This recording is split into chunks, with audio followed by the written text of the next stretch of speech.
നല്ല കുട്ടികൾ, നല്ല മാതാപിതാക്കൾ. ഡോക്ടർ ആരതി സെൻ.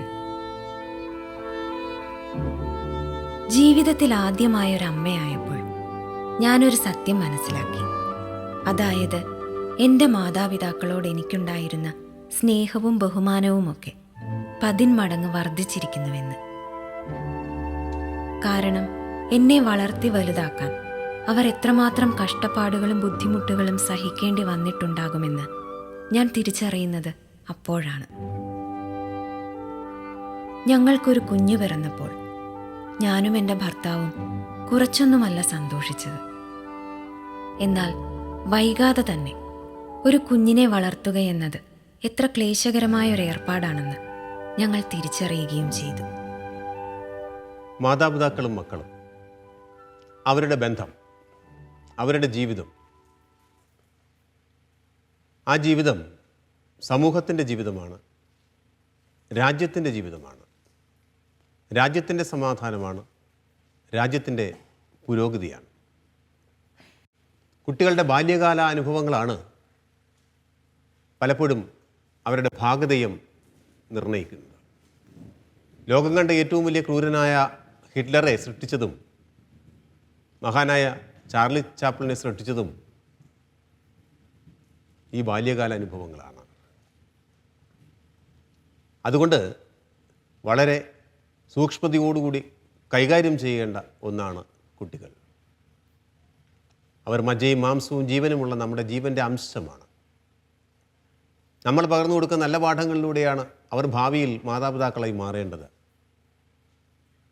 നല്ല മക്കൾക്കേ നല്ല മാതാപിതാക്കളാക്കാൻ പറ്റൂ. ഇപ്പോൾ നമ്മൾ പരിചയപ്പെടുന്നത് നല്ല മാതാപിതാക്കളും നല്ല കുട്ടികളും എന്ന് പറയുന്ന ഒരു പുസ്തകമാണ്. ഡോക്ടർ ആരതി സെൻ എഴുതിയ ഈ പുസ്തകം വളരെ സൂക്ഷ്മമായ പഠനത്തിന് ശേഷം, നിരീക്ഷണത്തിന് ശേഷം അവർ തയ്യാറാക്കിയതാണ്. നല്ല മക്കളില്ലാത്ത ലോകത്ത് നല്ല മാതാപിതാക്കളും ഉണ്ടാകില്ല. നല്ല മാതാപിതാക്കൾ ഇല്ലാത്ത ലോകത്ത് നല്ല മക്കളും ഉണ്ടാവുകയില്ല. അതുകൊണ്ട് അവരെ നാം എങ്ങനെയാണ് നയിക്കേണ്ടത്? എന്തു തരത്തിലുള്ള പരിശീലനമാണ് ബാല്യകാലത്ത് അവർക്ക് നൽകേണ്ടത്? ഏറ്റവും പ്രസക്തമായൊരു ചൊല്ലുണ്ടല്ലോ, ചൊട്ടയിലെ ശീലം ചുടല വരെ. അപ്പോൾ ചൊട്ടയിൽ എന്താണോ കിട്ടുന്നത് അത് ചുടലയിലേ അവസാനിക്കുകയുള്ളൂ. അതുകൊണ്ട് ഈ ഇടയ്ക്കുള്ള കാലഘട്ടം വളരെ നിർണായകമാണ് ജീവിതത്തിൽ. നല്ല ശീലങ്ങൾ തീർച്ചയായും നമ്മുടെ കുട്ടികൾ പഠിച്ചെങ്കിൽ മാത്രമേ നല്ല കുടുംബങ്ങളും നല്ല സമൂഹവും നല്ല രാജ്യവും ഉണ്ടാവുകയുള്ളൂ. എന്താണ് നമ്മുടെ കുടുംബ ബന്ധങ്ങളെ തകർക്കുന്ന പ്രധാനപ്പെട്ട വസ്തുതകൾ? തകർന്ന കുടുംബങ്ങളാണ് നമ്മുടെ ഈ സമൂഹത്തിലെ ഏറ്റവും വലിയ ശാപം എന്ന് പറയുന്നത്. ഭാര്യ ഭർത്താവിനെ ഉപേക്ഷിച്ച് പോവുക, ഭർത്താവ് ഭാര്യ ഉപേക്ഷിച്ച് പോവുക, മക്കൾ അനാഥരാവുക, അച്ഛൻ അച്ഛൻ്റെ ഇഷ്ടത്തിനും അമ്മ അമ്മയുടെ ഇഷ്ടത്തിനും ജീവിക്കും. മദ്യപിച്ച് വരുന്ന അച്ഛൻ കുട്ടികളെ സ്വസ്ഥമായിരുന്ന് പഠിക്കാൻ അനുവദിക്കുന്നില്ല, അവരെ സ്വസ്ഥമായി ഉറങ്ങാൻ അനുവദിക്കുന്നില്ല. അവർ പഠിക്കാനുള്ള പുസ്തകങ്ങളെ കീറുന്നു, ആ പുസ്തകങ്ങളെടുത്ത് തീയിലിടുന്നു. അങ്ങനെ സമാനമായ അനുഭവങ്ങൾ ധാരാളം നാം കേട്ടിട്ടുള്ളതാണ്. ഭർത്താവിനെ ഉപേക്ഷിച്ചുകൊണ്ട് കാമുകനോടൊപ്പം പോകുന്ന സ്ത്രീകളുണ്ട്. ഭാര്യയും മക്കളെയും ഉപേക്ഷിച്ചുകൊണ്ട് കാമുകിയോടൊപ്പം പോകുന്ന പുരുഷന്മാരുമുണ്ട്. നമ്മുടെ നാട്ടിൽ പിരിഞ്ഞു പോകുന്നവരുടെ എണ്ണം കൂടുകയാണ്. ക്രൈസ്തവ വിവാഹങ്ങൾ ആശീർവദിക്കുമ്പോൾ പുരോഹിതൻ പറയാറുണ്ട്, ഇനി മുതൽ നിങ്ങൾ 2 അല്ല 1 ആണ്. ദൈവം യോജിപ്പിച്ചത് മനുഷ്യൻ വേർപെടുത്താതിരിക്കട്ടെ. ഈ സ്വർഗീയമായ കൽപ്പനയാൽ ഭാര്യാഭർത്താക്കന്മാരെ ഒന്നിപ്പിക്കുകയാണ്. പക്ഷേ ഭൗതിക സുഖങ്ങളുടെയും ആഗ്രഹങ്ങളുടെയും പിറകെ പോയി ജീവിതത്തെ ശിഥിലമാക്കി ആ പരിപാവനമായ ദാമ്പത്യത്തെ തകർത്ത് വിവാഹബന്ധം വേർപെടുത്തുന്നവരുടെ എണ്ണം നമ്മുടെ സമൂഹത്തിൽ കൂടിക്കൊണ്ടിരിക്കുക. അങ്ങനെയുള്ള മാതാപിതാക്കൾക്ക് എങ്ങനെയാണ് നല്ല കുട്ടികൾ വാർത്തെടുക്കാനാവുക? അങ്ങനെയുള്ള മാതാപിതാക്കളുടെ കുട്ടികൾ അനാഥരെ പോലെ തെരുവിൽ വരും. അവരെ കാത്ത് വലവിരിച്ച് കഴിയുന്ന മാഫിയകളുണ്ട്, ലഹരി മാഫിയകളുണ്ട്, മദ്യമാഫിയകളുണ്ട്, കള്ളക്കടത്ത് മാഫിയകളുണ്ട്. അവരുടെയൊക്കെ വലയിൽ ഈ കുട്ടികൾ അറിയാതെ ചെന്നുപെടും. പിന്നെ ഒരിക്കലും അവർക്ക് മോചനം ഉണ്ടാവുന്നില്ല. ഒരിക്കൽ ലഹരിയുടെ അടിമയായാൽ, പ്രത്യേകിച്ച് രാസലഹരിയുടെ, സിന്തറ്റിക് ഡ്രഗ്സിൻ്റെ അടിമയായാൽ ഒരിക്കലും ആ കുട്ടിക്ക് മോചനം കിട്ടില്ല. ആദ്യ ഉപയോഗം കൊണ്ട് അവന് ഒരുപക്ഷെ സ്വർഗീയമായ അല്ലെങ്കിൽ എലിവേറ്റഡ് ആയിട്ടുള്ള അനുഭവം ഉണ്ടാവും. പിന്നെ അവൻ്റെ ജീവിതത്തിൽ ഒരിക്കലും അവനക്ക് സാധാരണ ജീവിതത്തിലേക്ക് വരാനാവില്ല. ഒരു രാജ്യത്തിൻ്റെ, ഒരു സമൂഹത്തിൻ്റെ, ഒരു കുടുംബത്തിൻ്റെ എല്ലാം ആകേണ്ട, ഉയർച്ചയുടെ താങ്ങാകേണ്ട ഒരു യുവാവ് അല്ലെങ്കിൽ ഒരു യുവതി ഇത്തരത്തിലുള്ള പ്രവർത്തനങ്ങളിൽ ഏർപ്പെടുന്ന മൂലം രാജ്യപുരോഗതിയും കുടുംബ പുരോഗതിയും സാമൂഹിക പുരോഗതിയും ഇല്ലാതായി പോവുകയാണ്. ഒരച്ഛനോ അമ്മയോ ആവുക എന്നത് നിങ്ങളുടെ ജന്മാവകാശമാണ്. കുട്ടികളുടെ മാനസികമായ വളർച്ചയ്ക്കും ആരോഗ്യത്തിനും മാതാപിതാക്കളുടെ സ്നേഹം അനിവാര്യമാണ്. പക്ഷേ നിങ്ങൾ കുട്ടികളെ സ്നേഹിച്ചതുകൊണ്ട് മാത്രം അവർ നല്ലവരായി വളരണമെന്നില്ല. ദുസ്വഭാവങ്ങൾ തിരുത്തപ്പെടുക തന്നെ വേണം. എന്നാൽ മാത്രമേ അവരുടെ വ്യക്തിത്വം പൂർണ്ണമാവൂ. കുട്ടികൾ ദുസ്വഭാവികളും ദുർവാശിക്കാരുമാണെന്ന് വെച്ച് അവരുടെ കൊച്ചു തമാശകളും നിർദോഷങ്ങളായ കുസൃതികളും ആസ്വദിക്കാതിരിക്കരുത്. നമ്മുടെ കുടുംബങ്ങൾ കാണുന്ന മറ്റൊരു പ്രശ്നം കുട്ടികൾ മുതിർന്നവരാകുന്നു എന്നുള്ളതാണ്. പണ്ട് കാലങ്ങളിലൊക്കെ ഞാൻ കോളേജിൽ പഠിക്കുമ്പോൾ ശ്രദ്ധിച്ചിട്ടുണ്ട്, കോളേജിലെ ഏറ്റവും ചെറിയ കുട്ടികളാണ് പ്രീ ഡിഗ്രി ക്ലാസ്സുകളിലേക്ക് വരുന്നത്. അവർക്കവിടെ വലിയ ആളാകാനൊന്നും പറ്റില്ല. അവരെ നിയന്ത്രിക്കാൻ ചേട്ടന്മാരുണ്ട്. അതുകൊണ്ട് അവർ ആ നിയന്ത്രണത്തിന് വിധേയരായി നിൽക്കും. എന്നാൽ ഹയർ സെക്കൻഡറി സ്കൂളുകളിലേക്ക് ചെല്ലുമ്പോൾ 11-12 ക്ലാസ്സിലെ കുട്ടികൾ മുതിർന്നവരായി മാറുന്നു. അവർക്ക് താഴെയുള്ളവരെല്ലാം അവരുടെ നിയന്ത്രണത്തിലായിരിക്കണം. ഞങ്ങളാണ് ഇവിടുത്തെ മുതിർന്നവർ, ഞങ്ങൾ തീരുമാനിക്കും എന്നൊരു ഭാവം കുട്ടികളുടെ ഇടയിൽ പടരുന്നുണ്ട് എന്ന് പല അധ്യാപകരും പറയുന്നുണ്ട്. മുതിർന്നവരായതുകൊണ്ട് ഞങ്ങൾക്ക് എന്തും ചെയ്യാം, ഞങ്ങൾ ലഹരിയിലേക്ക് പോകും, വാഹനം അതിവേഗം ഓടിക്കും, ഞങ്ങൾ നിഷേധം പറയും. ഇങ്ങനെ കുട്ടികൾ വലിയവരായി തീർന്നു. കുടുംബത്ത് തന്നെ ഒരു തീരുമാനമെടുക്കുന്നത് കുട്ടികളാണ്. വീട്ടിലേക്കൊരു വാഹനം ഏത് വേണം, ഏത് വാഹനമാണ് നമുക്ക് വേണ്ടത്, കുട്ടി പറയും ഇന്ന വാഹനം മതി. വീട്ടിൽ ഏത് പെയിൻ്റാണ് ചെയ്യേണ്ടത്, ഇന്ന കളർ പെയിൻറ്റ് മതി. നമ്മൾ ഏത് വാഹനത്തിലാണ് പോകേണ്ടത്, ഇന്ന വാഹനത്തിൽ പോയാൽ മതി. ഏത് സ്ഥലത്താണ് പോകേണ്ടത്, ഇന്ന സ്ഥലത്ത് പോയാൽ മതി. ഇങ്ങനെ കുട്ടികൾ തീരുമാനിക്കുന്ന രീതിയിലേക്ക് കാര്യങ്ങൾ നീങ്ങിയിരിക്കുന്നു. മേൽവിലാസക്കാരൻ കുട്ടിയാണ്. മുതിർന്നവരോ വൃദ്ധരും മുതിർന്നവരും എന്നൊക്കെ പറഞ്ഞാൽ മധുരമുള്ള മാമ്പഴം പോലെയാണെന്നാണ് പറയുന്നത്. പാകം വന്നവരാണ്, നല്ല മധുരമുള്ളവരാണ്, അനുഭവങ്ങളുടെ മൂശയാണവർ. അവരിൽ നിന്ന് ഒരുപാട് കാര്യങ്ങൾ നമുക്ക് പഠിക്കാനുണ്ട്. പക്ഷേ ഇന്നത്തെ തലമുറ അതിനൊന്നും തയ്യാറല്ല. അവർക്ക് ചരിത്രബോധമേ ഇല്ല. സ്നേഹവാത്സല്യങ്ങൾ എന്താണെന്ന് അവർക്കറിയില്ല, കഥ എന്താണെന്ന് അവർക്കറിയില്ല, ഗുണപാഠങ്ങൾ എന്താണെന്ന് അവർക്കറിയില്ല. അപ്പോൾ അങ്ങനെ മുതിർന്നവരായി തങ്ങൾ മാറിക്കൊണ്ടിരിക്കുന്നു എന്നൊരു തോന്നൽ ഈ കുട്ടികളിൽ വല്ലാത്തൊരു മാനസികാവസ്ഥയാണ് സൃഷ്ടിക്കുന്നത്. അതുകൊണ്ട് ചെയ്യാൻ പാടില്ലാത്തതെല്ലാം ഇവരങ്ങ് ചെയ്യുന്ന ഒരു സാഹചര്യത്തിലേക്ക് പോകുന്നുണ്ട്. ഇവിടെയൊക്കെ കുടുംബത്തിന് വലിയ പങ്കുണ്ട്. പ്രത്യേകിച്ച് മുത്തച്ഛന്മാരും മുത്തശ്ശികളുമൊക്കെയുള്ള ഒരു കുടുംബം. പക്ഷെ അവിടെ ഒരു മുത്തച്ഛനും മുത്തശ്ശിയും കൂടി ഉണ്ടെങ്കിൽ മുത്തശ്ശിയോട് ചേർന്ന് നിന്നുകൊണ്ട് കഥകൾ പഠിച്ച്, കുഞ്ഞു പാട്ടുകൾ പഠിച്ച്, നല്ല സാൻമാർഗിക കാര്യങ്ങൾ പഠിച്ച് മൂല്യബോധത്തോടു കൂടി വളർന്നു വരാൻ കുട്ടികൾക്കൊരു അവസരമുണ്ട്. പക്ഷേ ഇന്നത്തെ മുത്തശ്ശിമാരുടെയും മുത്തച്ഛന്മാരുടെയും അരിക്കലിരിക്കാൻ കുട്ടികൾ തയ്യാറല്ല.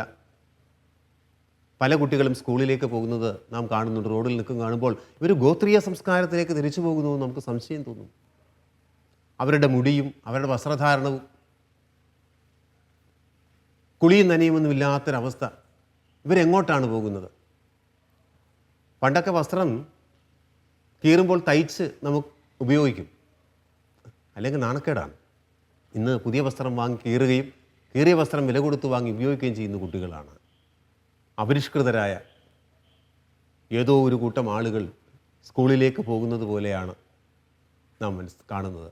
നാം മനസ്സിലാക്കുന്നത് അവർക്ക് യൂണിഫോം ഉള്ളതുകൊണ്ട് മാത്രമാണ് ഒരു വിദ്യാർത്ഥികൾ എന്ന് മനസ്സിലാക്കുന്നത്. പലരും സ്കൂളിലേക്ക് പോകുന്നുവെങ്കിലും രാവിലെ അമ്മ എഴുന്നേറ്റ് ചോറും കറികളും ഒക്കെ വെച്ച് അത്യാവശ്യം എല്ലാ ഒരുക്കങ്ങളും നടത്തി ആഹാരം വാരിക്കൊടുത്ത് വിടുന്ന കുട്ടികൾ സ്കൂളിലെത്തുന്നുണ്ടോ എന്ന് പല മാതാപിതാക്കളും അന്വേഷിക്കാറില്ല. അന്വേഷിക്കാത്തതിൻ്റെ കാരണം കുടുംബ ബന്ധങ്ങളുടെ തകർച്ച കാരണം അവരവരുടെ സുഖങ്ങൾ തേടിപ്പോകുന്നു. പക്ഷേ ഈ കുട്ടികളെ നമ്മൾ സ്കൂളിലല്ല തിരഞ്ഞു പോകേണ്ടത്, ബീച്ചിലോ പാർക്കിലോ ഒക്കെ തിരഞ്ഞു പോകേണ്ട ഒരു സാഹചര്യം കൂടിയുണ്ട്. പണ്ടൊക്കെ നിയന്ത്രിക്കുവാൻ പോലീസുണ്ടായിരുന്നു, അധ്യാപകരുണ്ടായിരുന്നു, മാതാപിതാക്കളുണ്ടായിരുന്നു. ഇപ്പോൾ ആരുടെയും പിടിയിലല്ല അവർ. മാതാപിതാക്കൾക്ക് അവരെ നിയന്ത്രിക്കാൻ പറ്റുന്നില്ല, അധ്യാപകർക്ക് അവരെ നിയന്ത്രിക്കാൻ പറ്റുന്നില്ല, പോലീസിന് അവരെ നിയന്ത്രിക്കാൻ പറ്റുന്നില്ല. അവരെല്ലാം സ്വതന്ത്രരായി വിഹരിക്കുകയാണ്, അവർക്ക് ഇഷ്ടമുള്ളത് ചെയ്ത് ജീവിക്കുകയാണ്. ഇങ്ങനെയുള്ള കാലഘട്ടങ്ങളിൽ കുട്ടികളോട് നാം കൂടുതൽ ജാഗ്രത കാണിക്കണം. നമ്മുടെ കുട്ടി നമ്മുടെ തന്നെ കാലനാകാൻ പാടില്ല. മാതാപിതാക്കളെ കൊല്ലുന്നവർ എത്ര പേരുണ്ട്? അമ്മയെ കൊല്ലുന്നവരുണ്ട്, അച്ഛനെ കൊല്ലുന്നവരുണ്ട്, സഹോദരനെ കൊല്ലുന്നവരുണ്ട്. നമ്മുടെ തന്നെ കാലനായി വളരാൻ കുട്ടിയെ അനുവദിക്കരുത്. നാടിൻ്റെ നന്മ ലക്ഷ്യമിടുന്ന മാതാപിതാക്കളാണെങ്കിൽ തൻ്റെ കുട്ടികളെങ്കിലും നല്ല രീതിയിൽ വരണമെന്ന് ആഗ്രഹിക്കുന്ന കുട്ടികളാണെങ്കിൽ അവരോടൊപ്പം സമയം ചെലവഴിക്കുവാൻ മാതാപിതാക്കൾക്ക് കഴിയണം. കുട്ടികളുടെ മുമ്പിൽ വെച്ച് ഒരിക്കലും മാതാപിതാക്കൾ വഴക്ക് കൂടരുത്, മോശം വാക്കുകൾ ഉപയോഗിക്കരുത്. മോശം വാക്കുകൾ ഉപയോഗിച്ചാൽ കുട്ടിക്ക് അതിൻ്റെ അർത്ഥം മനസ്സിലായില്ലെങ്കിൽ കുട്ടി പുറത്തു പോയി സ്കൂളിലെ മറ്റു കുട്ടികളോട് ചോദിച്ച് അർത്ഥം മനസ്സിലാക്കും. അതോടുകൂടി അവനിലേക്ക് ആ വാക്ക്, അവൻ്റെ ആ മലിനപ്പെട്ട ഒരു വാക്ക് അവൻ്റെ ഹൃദയത്തിൽ എന്നേക്കുമായി പതിയുകയാണ് ചെയ്യുന്നത്. ഒരു മുറിക്കുള്ളിൽ തീർക്കേണ്ടത് മുറിക്കുള്ളിൽ തന്നെ മാതാപിതാക്കൾ തീർക്കണം. കുട്ടികളെ സ്നേഹത്തോടെ ചേർത്ത് പിടിക്കണം, കുട്ടികൾക്ക് ഉത്തരവാദിത്തങ്ങൾ കൊടുക്കണം. അവൻ മാർക്കറ്റിൽ പോകട്ടെ, മീൻ വാങ്ങിക്കൊണ്ട് വരട്ടെ, കെട്ട മീനായിരിക്കും അവൻ ആദ്യം വാങ്ങിക്കൊണ്ട് വരിക. പക്ഷേ അവരെ കാര്യങ്ങൾ പറഞ്ഞ് മനസ്സിലാക്കുക. മോനെ, മീൻ വാങ്ങിക്കുമ്പോൾ ഇങ്ങനെയുള്ള കാര്യങ്ങൾ ശ്രദ്ധിക്കണം, നല്ല മീൻ വാങ്ങിക്കൊണ്ട് വരാൻ പ്രത്യേകം ശ്രദ്ധിക്കണം, ഇന്ന മീൻ വാങ്ങിച്ചാൽ മതി, ഇന്ന മീൻ വാങ്ങിക്കുമ്പോൾ പ്രത്യേകം ശ്രദ്ധിക്കണം. ഇങ്ങനെയുള്ള കാര്യങ്ങൾ പറഞ്ഞ് മനസ്സിലാക്കി കൊടുക്കാം. തൊഴിലിൻ്റെ മാഹാത്മ്യം വരെ പറഞ്ഞ് മനസ്സിലാക്കി കൊടുക്കാം. അവരറിയാതെ അവരുടെ പിന്നിൽ നമ്മൾ സഞ്ചരിച്ചു കൊണ്ടിരിക്കണം. നമ്മുടെ കണ്ണുകൾ അവരോടൊപ്പം ഉണ്ടാകണം, നമ്മുടെ ശ്രദ്ധ അവരോടൊപ്പം ഉണ്ടാകണം. നമ്മളൊരു വാഹനത്തിൽ സഞ്ചരിക്കുമ്പോൾ അവർ വരട്ടെ, അല്ലെങ്കിൽ അവളും വരട്ടെ, സ്ഥലബോധം ഉണ്ടാകും. പോകുന്ന വഴിക്ക് ട്രാഫിക് ബോധം ഉണ്ടാകുന്ന രീതിയിലുള്ള കാര്യങ്ങൾ പറഞ്ഞ് മനസ്സിലാക്കി കൊടുക്കുക. നല്ല ശീലങ്ങൾ, നല്ല ജീവിത മാതൃകകൾ അവർക്ക് കാണിച്ചു കൊടുക്കുക. അവർ സിനിമ കണ്ടോട്ടെ, TV കണ്ടോട്ടെ, മൊബൈൽ നോക്കിക്കോട്ടെ, എല്ലാത്തിനും ഒരു പരിധിയുണ്ട്. ആ പരിധിക്കപ്പുറത്തേക്ക് പോകാതിരിക്കുവാൻ, അങ്ങനെ ഇങ്ങനെയുള്ള കാര്യങ്ങൾ ഇടപെടുമ്പോൾ തന്നെ നമ്മുടെ ശ്രദ്ധ അവരുടെ മേലുണ്ടെന്നവർക്കൊരു തോന്നലുണ്ടാകുവാനുള്ള ശ്രമമാണ് നമ്മൾ കാണിക്കേണ്ടത്.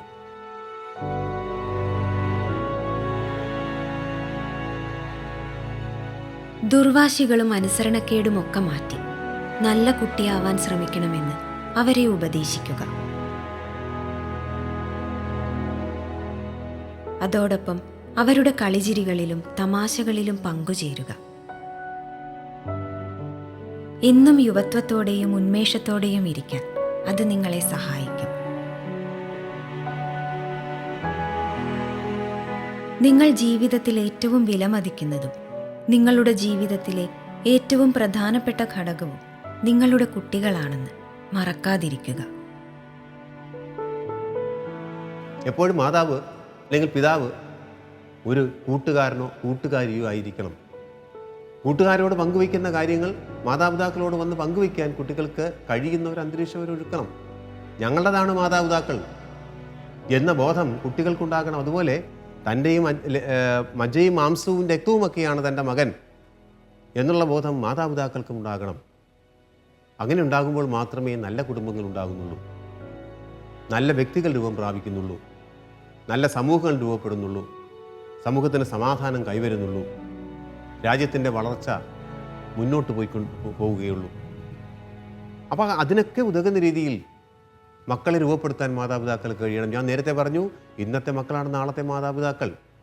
ഒരു കുട്ടി അമ്മയാകുമ്പോഴാണ് തൻ്റെ അമ്മയുടെ മഹത്വം മനസ്സിലാകുന്നത്. രാത്രി കുട്ടി കരയുമ്പോൾ അവൻ എന്തിനാണ് കരയുന്നത്? വയർ നൊന്നിട്ടാണോ, വിശന്നിട്ടാണോ, അതോ ഉറുമ്പ് കടിച്ചിട്ടാണോ? അറിയില്ല. അമ്മയ്ക്ക് ഉറക്കമില്ല.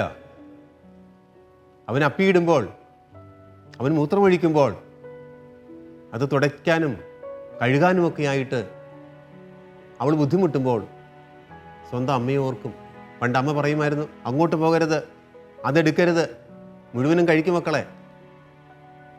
ഇപ്പോഴാണ് ആ പെൺകുട്ടി അമ്മയുടെ മഹത്വം മനസ്സിലാക്കുന്നത്. ഇതെല്ലാം കാലം അവരിൽ വരുത്തി വയ്ക്കേണ്ട മാറ്റങ്ങളാണ്. കാലം അവരിലേക്ക് കൊണ്ടുവരേണ്ട ബോധവും അവരിലുണ്ടാക്കേണ്ട പക്വതയുമാണ്. ഇതൊന്നും പറഞ്ഞാൽ കൗമാരക്കാരായ പിള്ളേർക്കോ യുവാക്കൾക്കോ തലയിൽ കയറില്ല. അവർ ജീവിക്കുന്ന ഫാൻറ്റസിയുടെ ഒരു ലോകത്താണ്. അപ്പോൾ ഇതുപോലുള്ള പുസ്തകങ്ങൾ കുട്ടികൾ വായിക്കാനും അവസരം മാതാപിതാക്കൾ ഉണ്ടാകണം. മാതാപിതാക്കളും ഈ പുസ്തകം വായിക്കണം. മാതൃകാപരമായി നമുക്കെങ്ങനെ കുട്ടികളെ വളർത്താം, അവരുടെ ജീവിതത്തെ എങ്ങനെ ഉന്മേഷപൂർണ്ണമാക്കാം, അവരെ പഠനത്തെ എങ്ങനെ മുന്നോട്ട് കൊണ്ടുപോകാം. ചില മാതാപിതാക്കൾ മക്കളെ താരതമ്യം ചെയ്യും, അയലത്തെ കുട്ടിയുമായി താരതമ്യം ചെയ്യും. ഒരിക്കലും താരതമ്യം ചെയ്യാൻ അനുവദിക്കരുത് കുട്ടികളെ. കുട്ടി തൻ്റെ ക്ലാസ്സിൽ പഠിക്കുന്ന ഒരു കുട്ടിയോട് മത്സരിക്കാം. എങ്ങനെ മത്സരിക്കാം? മാർക്കിൻ്റെ പേരിൽ മത്സരിക്കാൻ പാടില്ല. അവൻ മത്സരിക്കേണ്ടത് തൊട്ടടുത്ത് ഇരിക്കുന്ന കുട്ടിയുടെ 90 മാർക്കിനോടല്ല, അവന് കിട്ടിയ 80 മാർക്കിനോടാണ്. അപ്പോൾ എനിക്കിന്ന് 80 മാർക്കാണ് കിട്ടിയെങ്കിൽ തൊട്ടപ്പുറത്തിരിക്കുന്ന 90 കിട്ടിയവനെ നോക്കി അസൂയപ്പെടുകയല്ല വേണ്ടത്. മറിച്ച് എൻ്റെ 80 മാർക്കിനോട് മത്സരിക്കുകയാണ് വേണ്ടത്. ആ 80 മാർക്കിനോട് മത്സരിക്കുവാനുള്ള ഒരു മാനസിക ബോധം, ആ ഒരു അറിവ് നമ്മളിലേക്ക്, കുട്ടികളിലേക്ക് എത്തിക്കാനായിട്ട് മാതാപിതാക്കൾക്ക് കഴിയണം. നാം കുട്ടികൾക്ക് നൽകുന്ന ശിക്ഷ പോലും അവരെ മുന്നോട്ട് നയിക്കാൻ പ്രാപ്തമായതായിരിക്കണം. ചില മാതാപിതാക്കൾക്ക് ഒരു തോന്നലുണ്ട്, അവരെ കഠിനമായി ശിക്ഷിച്ചാൽ അവൻ നന്നാകും. ചില മാതാപിതാക്കൾ കുട്ടികൾ 10ാം ക്ലാസ്സിലെത്തുമ്പോൾ അല്ലെങ്കിൽ +1 +2 ക്ലാസ്സുകളിലേക്ക് എത്തുമ്പോൾ വീട്ടിലെ കേബിൾ കട്ട് ചെയ്യും, TV പ്രവർത്തിപ്പിക്കില്ല, മൊബൈൽ തൊടാൻ അനുവദിക്കില്ല, സിനിമ കാണാൻ കൊണ്ടുപോകില്ല. എന്തിനേറെ സ്വന്തം കുടുംബത്ത് ഒരു ചാവടിയന്തരം ഉണ്ടായാലോ ഒരു മംഗളടിയന്തരം ഉണ്ടായാലോ അവിടെ പോലും കുട്ടികളെ കൊണ്ടുപോകാതെ ഒരു മുറിക്കുള്ളിൽ അടിമയെപ്പോലെ കെട്ടിയിട്ട് പഠിപ്പിക്കുന്ന മാതാപിതാക്കളുണ്ട്. നമ്മുടെ കുട്ടികൾ പഠനത്തിൻ്റെ ഭാരം താങ്ങാൻ കഴിയാതെ, ടെൻഷൻ താങ്ങാൻ കഴിയാതെ അവർ ആത്മഹത്യയിലേക്ക് പോകുന്ന ഒരുപാട് അനുഭവങ്ങൾ നമ്മൾ കണ്ടിട്ടുണ്ട്.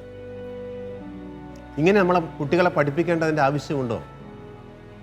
കുട്ടിക്കൊരു അഭിരുചിയുണ്ട്. കുട്ടി ആരാകണമെന്ന് തീരുമാനിക്കാനുള്ള അവകാശം കുട്ടിക്ക് കൊടുക്കണം. അവന് നേരായ മാർഗങ്ങൾ കാണിച്ചു കൊടുക്കുകയാണ് നമ്മൾ ചെയ്യേണ്ടത്. അല്ലെങ്കിൽ അവൻ ഇന്ന കോഴ്സുകൾ എടുത്താൽ മോനെ ഇന്ന രീതിയിൽ മുന്നോട്ട് പോകാമെന്ന ഒന്ന് വഴികാട്ടി കൊടുക്കുകയാണ് നമ്മൾ വേണ്ടത്. അതിന് ആവശ്യമായ ക്ലാസ്സുകൾ അവന് നൽകുകയാണ് വേണ്ടത്. അല്ലാതെ നീ ഇന്നത് തന്നെ ആകണം എന്ന് പറയരുത്. 4ാം ക്ലാസ് പോലും പഠിക്കാത്ത മാതാപിതാക്കൾ മക്കളെ ഇംഗ്ലീഷ് മീഡിയത്തിൽ ചേർത്തതിന് ശേഷം മകൻ ഇംഗ്ലീഷ് പഠിക്കാത്തതിൻ്റെ പേരിൽ തല്ലുന്നത് കണ്ടിട്ടുണ്ട്. എന്ത് അപഹാസ്യതയാണെന്ന് ആലോചിച്ച് നോക്കൂ. അമ്മയ്ക്ക് മകൻ നല്ലവണ്ണം ഇംഗ്ലീഷ് സംസാരിക്കുന്ന ഒരാളാവണമെന്ന് ആഗ്രഹമുണ്ടായിരിക്കാം. പക്ഷേ മകൻ അതിനുള്ള പ്രാപ്തിയുണ്ടോ, അതിനുള്ള പരിശീലനം നമ്മൾ നൽകുന്നുണ്ടോ, വീട്ടിൽ നമുക്ക് അതിനുള്ള പരിശീലനം നൽകാൻ കഴിയുന്നുണ്ടോ എന്നൊക്കെ നമ്മൾ ആലോചിക്കേണ്ട ഒരു കാര്യമാണ്. അതുപോലെ നാം കുട്ടികളെ പരിശീലിപ്പിക്കേണ്ട വേറൊരു കാര്യമുണ്ട്. നമുക്കപ്പുറത്തൊരു ലോകമുണ്ട്, നമുക്കപ്പുറത്തൊരു ജനമുണ്ട്. അവർക്ക് അവരുടേതായ ഭക്ഷണശീലങ്ങളുണ്ട്. അവരും നമ്മളും മനുഷ്യരാണെങ്കിലും അവരുടെ സംസ്കാരവും നമ്മുടെ സംസ്കാരവും തമ്മിൽ വളരെയധികം വ്യത്യാസമുണ്ട്. വസ്ത്രധാരണത്തിൽ വ്യത്യാസമുണ്ട്. മഞ്ഞുമൂടി കിടക്കുന്ന മനോഹരമായ പർവ്വതനിരകൾ ലോകത്തുണ്ട്.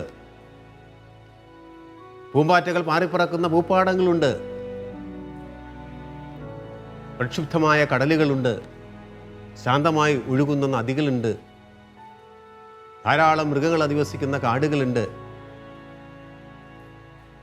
ഈ ലോകത്തിൻ്റെ ഗതിവിഗതികളെ മാറ്റിമറിച്ച ഉന്നതരായ മനുഷ്യർ ജനിച്ച നാടുണ്ട്.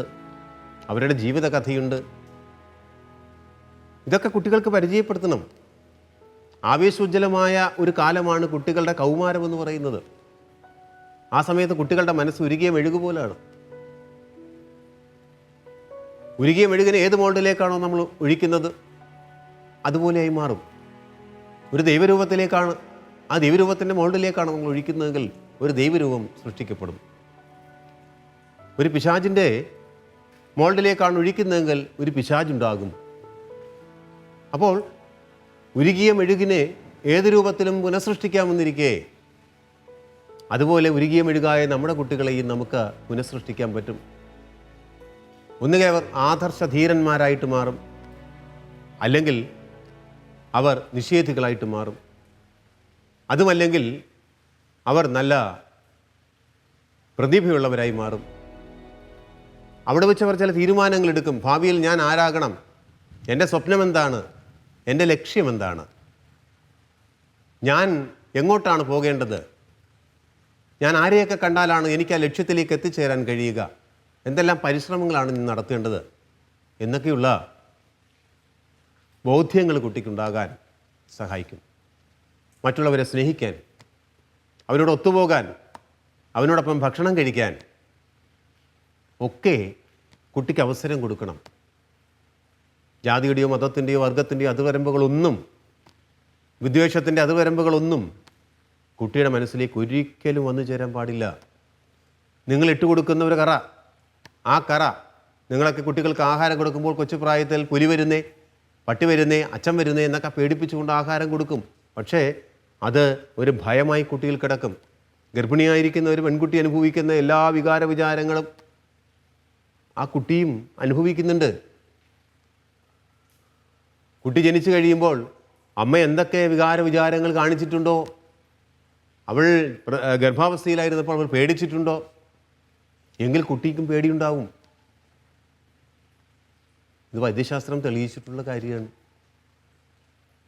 അതുകൊണ്ട് കുട്ടികളെ മാതൃകാപരമായി വളർത്തുമ്പോൾ നമ്മൾ അവർക്ക് ഒരു ലോകവീക്ഷണം ഉണ്ടാകുന്ന രീതിയിൽ, ഒരു ഭാഷാവീക്ഷണം ഉണ്ടാകുന്ന രീതിയിൽ അവരെ വളർത്തിക്കൊണ്ടുവരണം. അമേരിക്കയിൽ ഒരു കുട്ടിക്ക് തല്ലുകൊണ്ടാൽ അത് തനിക്ക് നാളെ കൊള്ളാനിരിക്കുന്നതല്ലാണെന്നുള്ള ബോധവും ഒരു സഹോദരഭാവവും അവനിലുണ്ടാകണം. വെറുക്കുവാനല്ല പഠിപ്പിക്കേണ്ടത്, നാം സ്നേഹിക്കുവാനാണ് പഠിപ്പിക്കേണ്ടത്. അങ്ങനെ സ്നേഹത്തോടെ ചേർത്ത് പിടിക്കുന്ന കുട്ടികൾ അവർ മാതാപിതാക്കൾക്ക് പേരും പ്രശസ്തിയും ഉണ്ടാക്കും. കുട്ടി നന്നായാൽ ആളുകൾ പറയും, മാതാപിതാക്കളെ വാഴ്ത്തും, ഓ മിടുക്കൻ്റെ മാതാപിതാക്കൾ, നിങ്ങൾ ഭാഗ്യവാന്മാരാണ് അല്ലെങ്കിൽ ഭാഗ്യവതികളാണ് എന്ന് പറയും. എന്നാൽ കുട്ടി വഴിതെറ്റിപ്പോയാൽ വളർത്തുദോഷം എന്ന് പറയും. ഇതെല്ലാം കേൾക്കേണ്ടത് മാതാപിതാക്കളാണ്. ഇതിലേത് കേൾക്കണമെന്ന് നമ്മൾ തീരുമാനിക്കണം. ഒരു കാര്യം ഞാൻ പറഞ്ഞോട്ടെ, മലയാളത്തിലൊരു ചൊല്ലുണ്ട്, ചന്ദനം ചാരിയാൽ ചന്ദനം മണക്കും, ചാണകം ചാരിയാൽ ചാണകം മണക്കും. നാം എന്താണോ വിതയ്ക്കുന്നത് അത് കൊയ്യും. ഗോതമ്പ് വിതയ്ക്കുന്നവൻ ഗോതമ്പ് കൊയ്യും, ചോളം വിതയ്ക്കുന്നവൻ ചോളം കൊയ്യും. നിങ്ങൾ ചാരി നിൽക്കുന്ന സുഗന്ധമുള്ള ചന്ദനത്തിലാണെങ്കിൽ നിങ്ങൾക്ക് ചന്ദനത്തിൻ്റെ മണമുണ്ടാകും. ചാണകത്തിലാണ് ചാരി നിൽക്കുന്നതെങ്കിൽ നിങ്ങൾക്ക് ചാണകത്തിൻ്റെ മണമുണ്ടാകും. നമ്മുടെ കുട്ടികളെല്ലാം തന്നെ ചന്ദനത്തിൽ ചാരി നിൽക്കുന്നവരും ചന്ദനത്തിൻ്റെ മണമുള്ളവരുമായി വളരുവാൻ നാം അവരെ പ്രാപ്തരാക്കേണ്ടതുണ്ട്. കുട്ടികളിലേക്ക് ഇത്തരത്തിലുള്ള ചൊല്ലുകളും നല്ല ശീലങ്ങളും ബോധങ്ങളും ഒക്കെ നൽകുമ്പോഴാണ് കുട്ടി ശരിയായ പാത കണ്ടെത്തുന്നത്. അവൻ്റെ അറിവ് ഉറയ്ക്കുന്ന കാലഘട്ടത്തിൽ അവൻ തീർച്ചയായും നല്ല മനുഷ്യനായി മാറി, സമൂഹജീവിയായി മാറി, ഭയമില്ലാത്തവനായി മാറി, അപകർഷതാബോധമില്ലാത്തവനായി മാറി, വിഷാദത്തിന് അടിമപ്പെടാത്തവനായി മാറി, നല്ല ഉന്മേഷവാനായി അവൻ ഈ ലോകത്ത് ജീവിക്കും. ബൈബിളിലെ ഒരു വാക്യമുണ്ട്, അത് മാതാപിതാക്കൾക്ക് ബാധകമായ വാക്യമാണ്. ഗോതമ്പ് മണി നിലത്ത് വീണഴിയാതെ ഫലം പുറപ്പെടുവിക്കുകയില്ല. ഇവിടെ നിലത്ത് വീണഴിയേണ്ട ഗോതമ്പ് മണികൾ മാതാപിതാക്കളാണ്. മക്കൾക്ക് വേണ്ടി, പുതിയൊരു കതിരിന് വേണ്ടി, അനേകം ഗോതമ്പ് കതിരുകൾക്ക് വേണ്ടി തൻ്റെ സുഖഭോഗങ്ങളെ, ഇഷ്ടങ്ങളെ, ആഗ്രഹങ്ങളെയൊക്കെ മാറ്റിവെക്കേണ്ടടുത്ത് മാറ്റിവെച്ചിട്ട് മക്കളുടെ നന്മയെ കരുതി, അവരുടെ ഭാവിയെ കരുതി, നമ്മുടെ തലമുറകളുടെ നിലനിൽപ്പിനെ കരുതി സ്വയം അഴിഞ്ഞ് അവർക്ക് വളമാകാൻ കഴിയണം. ഒരിക്കൽ ഇന്ത്യയുടെ മുൻ പ്രസിഡന്റ് പ്രതിഭാ പാട്ടീൽ ഭരണങ്ങാനത്ത് വന്നപ്പോൾ പറഞ്ഞൊരു വാക്യം എനിക്ക് ഓർമ്മ വരുന്നുണ്ട്. കുട്ടികളാണിത് മനസ്സിലാക്കേണ്ടത്, കുട്ടികൾക്ക് വേണ്ടിയാണിത് പറയുന്നത്. ഒരു റോസാപുഷ്പം വിരിഞ്ഞു നിൽക്കുമ്പോൾ നാം അത് കൗതുകത്തോടെ നോക്കും. അതിനെ കൈക്കലാക്കണമെന്ന് നമുക്ക് ആഗ്രഹം വരും. പക്ഷേ അങ്ങനെ ഒരു റോസാപുഷ്പം ഉണ്ടാകാൻ അതിൻ്റെ ചുവട്ടിൽ അഴുകിത്തീർന്ന ഇലകളെ ആരും ഓർക്കാറില്ല. എല്ലാ മക്കളും കേൾക്കേണ്ട ഒരു അനുഭവമാണ്. ഞാൻ വായിച്ചത് ഓർക്കുന്നു. അലക്സാണ്ടർ ലോകം മുഴുവൻ കീഴടക്കിയിട്ട് തിരിച്ചു പോകുന്ന ലോകം മുഴുവൻ കീഴടക്കി മുന്നേറുകയാണ്. ഓരോ പ്രദേശവും കീഴടക്കുന്നതനുസരിച്ച് അദ്ദേഹത്തിൻ്റെ ആവേശം വർദ്ധിക്കുകയാണ്. ഇനിയും വേണം, ഇനിയും വേണം. ഇതിനിടയ്ക്ക് അമ്മ മകനോട് ദൂതന്മാർ വഴി അറിയിക്കുന്നുണ്ട്, എനിക്ക് നിന്നെ ഒന്ന് കാണണം, എനിക്ക് നിന്നെ ഒന്ന് കാണണം. പക്ഷേ അപ്പോൾ അലക്സാണ്ടർ കൊടുത്ത മറുപടി, അമ്മേ, ഞാൻ ലോകം കീഴടക്കിക്കൊണ്ടിരിക്കുകയാണ്, ഞാൻ അതിനുശേഷം വന്ന് അമ്മയെ കണ്ടുകൊള്ളാം. ഇതിനിടയ്ക്കാണ് അലക്സാണ്ടർ രോഗബാധിതനാകുന്നു തൻ്റെ 33-ാമത്തെ വയസ്സിൽ. അയാൾ മരിക്കാൻ പോവുകയാണ്. ഡോക്ടർമാർ വിധി എഴുതി, ഇനി 8 മണിക്കൂർ മാത്രമേ ജീവിക്കുകയുള്ളൂ. അലക്സാണ്ടർ ഡോക്ടർമാരെ വിളിച്ച് പറഞ്ഞു, എനിക്കുള്ളതെല്ലാം ഞാൻ നിങ്ങൾക്ക് നൽകാം, പക്ഷേ എനിക്ക് കുറച്ച് സമയം കൂടി ജീവിച്ചിരിക്കാൻ അവസരം തരണം, എൻ്റെ അമ്മയെ എനിക്കൊന്ന് കാണണം. ഡോക്ടർമാർ പറഞ്ഞു, ക്ഷമിക്കണം രാജാവേ, അങ്ങേക്കൊരിക്കലും അമ്മയെ കാണാൻ സാധിക്കുകയില്ല. കാരണം അമ്മ ഇവിടെ എത്തിച്ചേരുന്നതിന് മുമ്പ് നിങ്ങൾ മരിക്കും. ഞാൻ ഈ കഥ പറഞ്ഞതിൻ്റെ കാരണം നമ്മുടെ അമ്മയുടെ അല്ലെങ്കിൽ അച്ഛൻ്റെ മാതാപിതാക്കളുടെ ആഗ്രഹങ്ങളെ ഏത് പ്രതിസന്ധിയിലും നടത്തിക്കൊടുക്കുവാനുള്ള ബാധ്യത നമുക്കുണ്ട്.